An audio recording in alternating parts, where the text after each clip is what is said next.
बांग्लादेश की सड़कों पर जो ये दिख रहा है, ये किसी फिल्म का सीन नहीं है, न ही किसी ओटीटी सीरीज की कहानी और न ही किसी दूसरे देश की कोई अफवाह या सोशल मीडिया पर बढ़ा चढ़ाकर किया गया कोई दावा। ये वह काला सच है जिसे पूरी दुनिया देख रही है, लेकिन दुनिया आंखें फिर रही है क्योंकि शायद ये सच असहज कर देता है। ये सच आरामदेह नहीं है, लेकिन ये सच है। आज के बांग्लादेश में एक इंसान को सरेआम भीड़ ने घेर कर पीटा, जिंदा जलाया और उसकी मौत को सैकड़ों मोबाइल कैमरों ने रिकॉर्ड किया, मानो कोई इंसान नहीं, कोई तमाशा मरा। बांग्लादेश में यह हत्या इसलिए नहीं हुई क्योंकि उस व्यक्ति ने कोई कानून तोड़ा था, बल्कि इसलिए हुई क्योंकि बांग्लादेश में कानून देखने वाला कोई नहीं था। ये किसी सुनसान जगह पर नहीं हुआ, न किसी अंधेरी गली में, न किसी कोने में जहां पुलिस या प्रशासन की नजर न पहुंचती। ये घटना खुलेआम हुई, लोगों के बीच, शोर, चीख पुकार, नारे और कैमरों के बीच। और यहीं से एक संदेश गया कि जो आज हुआ है, अगर इसे देखकर आप आज इसे नजरअंदाज करेंगे तो कल किसी और को इसी तरह बेखौफ मारा जाएगा। उसकी पहचान यही थी कि वह एक हिंदू था। यहीं से सवाल उठता है, क्या बांग्लादेश हिंदुओं के लिए असुरक्षित हो गया है? क्या बांग्लादेश भी उसी रास्ते पर आगे बढ़ रहा है जिस रास्ते पर कभी पाकिस्तान था? क्या पाकिस्तान से निकलकर बांग्लादेश फिर से पाकिस्तान बन रहा है? अगर यह केवल एक घटना होती तो शायद हम और आप इसे अपराध कहकर आगे बढ़ सकते थे। लेकिन समस्या यही है कि बांग्लादेश की यह घटना केवल अपराध नहीं है। यहां मारने वाले सिर्फ लाठी, पत्थर या आग लेकर नहीं थे। यहां मारने वालों में वे खामोश लोग भी शामिल थे जो चारों तरफ खड़े थे। वह डर भी शामिल था जिसने किसी को आगे बढ़ने नहीं दिया। वह नफरत भी शामिल थी जिसमें इंसान की पहचान ही उसकी मौत की वजह बन जाती है। और याद रखिए, भीड़ अचानक पैदा नहीं होती। भीड़ सालों की चुप्पी, राजनीतिक सहूलियत और धार्मिक उकसावे से बनती है। जब भीड़ आती है तो सबसे खतरनाक उसका गुस्सा नहीं, उसकी गुमनामी होती है। भीड़ में हर कोई मारता है ताकि कोई दोषी न बचे।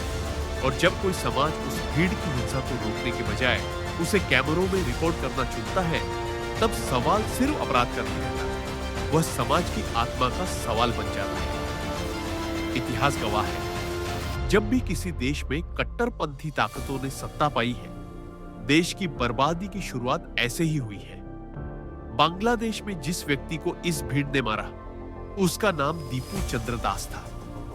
इस व्यक्ति का कोई आपराधिक इतिहास नहीं था, उसने कोई हथियार नहीं उठाया था, उसकी कोई हिंसक पृष्ठभूमि नहीं थी। वह ना कोई नेता था, ना कोई आंदोलनकारी। वह एक आम नागरिक था जो शांति से जिंदगी जीना चाहता था। लेकिन बांग्लादेश में उस पर ईशनिंदा का आरोप लगाया गया। सबसे बड़ी बात यह है कि जब जांच हुई तो पता चला कि ऐसा कोई सबूत था ही नहीं। यानी जिस आरोप में उसे पीट पीट कर जिंदा जलाकर मार दिया गया, वह आरोप कानून की कसौटी पर खरा ही नहीं उतरा। और ये हम नहीं कह रहे, यह बांग्लादेश की प्रमुख सुरक्षा agency rapid action battalion RAB कह रही है। तो फिर सवाल उठता है, सजा किसने दी? अगर भीड़ ने दी तो भीड़ में डर क्यों नहीं था? डर की कैमरे चालू हैं, डर की लोग देख रहे हैं, डर की कानून मौजूद है। क्या यह प्रत्यक्ष उदाहरण नहीं है कि बांग्लादेश में कानून समाप्त हो चुका है? क्योंकि भीड़ तभी हावी होती है जब कानून खत्म हो जाए या कानून उसका साथ देने लगे। यहीं से यह सवाल और गहरा हो जाता है, क्या बांग्लादेश में हिंदू सुरक्षित है? यह सवाल भावनाओं से नहीं, बल्कि बार बार दोहराई जा रही घटनाओं से पैदा हुआ है। दीपू चंद्र दास की हत्या में किसी ने यह नहीं पूछा कि वह दलित था, ब्राह्मण था, क्षत्रिय था या वैश्य। कट्टरपंथी ताकतों को इससे कोई फर्क नहीं पड़ता। उन्हें सिर्फ इस बात से फर्क पड़ता है कि वह हिंदू था। पिछले 2 वर्षों में एक स्पष्ट पैटर्न दिखाई देता है।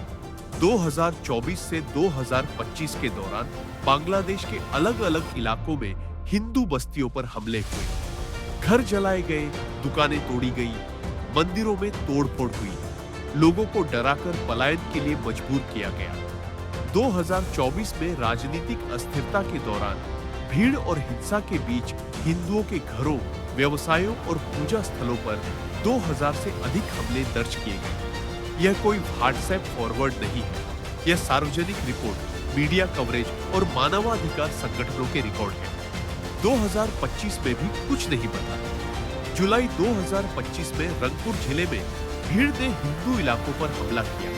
15 से 20 हिंदू घरों को लूटा गया, तोड़ा गया। पुलिस और सुरक्षा बल मौजूद थे, लेकिन हिंसा नहीं रुकी। यह सिर्फ कानून व्यवस्था की नाकामी नहीं थी, यह भरोसे के टूटने का संकेत था। मंदिर तोड़े जा रहे हैं। धार्मिक केंद्रों के आसपास तनाव बढ़ रहा है। कुछ मामलों में केंद्रों को अस्थायी रूप से बंद करना पड़ा। यह सिर्फ संस्थाओं पर हमला नहीं था, यह उस धार्मिक पहचान पर हमला था जिसे भीड़ असहज मानती है। और जब किसी समाज में धार्मिक पहचान असहज होने लगे, तब अल्पसंख्यक होना अपने आप में एक जोखिम बन जाता है। यही कहानी पाकिस्तान में भी हुई थी। 1947 में पश्चिमी पाकिस्तान में हिंदू और सिखों की संयुक्त आबादी 20 से 23% थी। आज वही आबादी 1.5 से 2% रह गई है। जनसंख्या दंगों से नहीं, डर से घटती है। पहले डर पैदा किया जाता है, फिर असुरक्षा रोजमर्रा की जिंदगी में उतारी जाती है, फिर पलायन शुरू होता है और अंत में एक खामोशी बचती है। पाकिस्तान की कहानी चेतावनी है, आरोप नहीं। इतिहास चेतावनियों की कीमत वसूलता है। आज सवाल यह नहीं है कि दीपू चंद्रदास को क्यों मारा गया। आज सवाल यह है कि अगली बार किसका नाम आएगा, और क्या तब भी इसे आइसोलेटेड इंसिडेंट कहा जाएगा। यह न धर्म की जीत है, न आस्था की रक्षा। यह न्याय की हत्या है, क्योंकि जब किसी इंसान को बिना अदालत, बिना सबूत और बिना सुनवाई के मार दिया जाए, तो वह किसी धर्म का सम्मान नहीं करता, वह इंसानियत को मार देता है। आज जरूरत है आंखें फेरने की नहीं, आंखें मिलाने की। आवाज उठाइए ताकि सरकारें सुन सके, ताकि जो बचे हैं वे बच सके।